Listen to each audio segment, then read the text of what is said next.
J'appelle...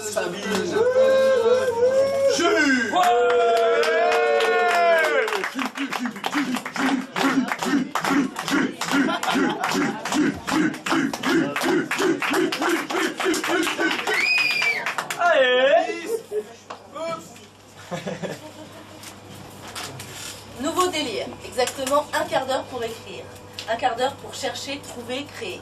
Alors voici le résumé. Un quart de seconde, tu respires même pas une fois, juste le temps d'entendre le déclic de la bombe atomique. Un quart de minute, tu as 1 à 3 idées qui fusent façon robot, dépendant de qui ou du cerveau. Un quart d'heure est mon temps habituel pour me préparer, être à l'heure pour aller travailler. Réellement, c'est souvent à l'heure. C'est pour ça que je suis presque toujours en retard, parfois même le soir. Un quart de jour. Il faut déterminer l'exactitude du moment. Ceci n'est pas évident car avoir le choix, quelle dure et belle réalité des lois de toujours. En grossier, un quart d'une journée, c'est dormir, rêver, haïr, aimer, taffer, te prendre la tête, t'amuser, faire la fête, t'ennuyer, créer, douter, parler. Un quart de nuit, ça varie selon les envies, mais certaines peuvent aussi être faites le lendemain et repousser toujours à demain ce que tu aurais pu faire le matin même précédant cette nuit d'envie ou de soucis. Un quart de semaine se mesurera plutôt le week-end, car pour beaucoup c'est le retour à la haine du lever quotidien du lundi matin. Mais n'exagérons rien, ça fait quand même du bien. Un quart de mois, qui est concrètement une semaine, c'est tout et n'importe quoi, comme les couples qui s'aiment.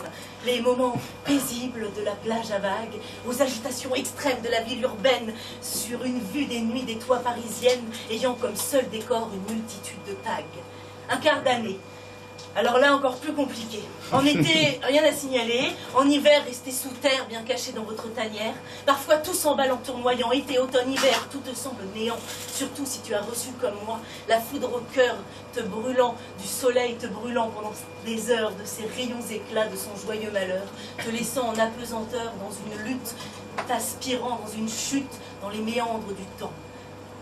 Après une certaine apnée, les saisons repointent leur nez, m'apprenant à naviguer dans le noir absolu, telle une handicapée, expatriée, rescapée de toutes ces émissions vues à la télé.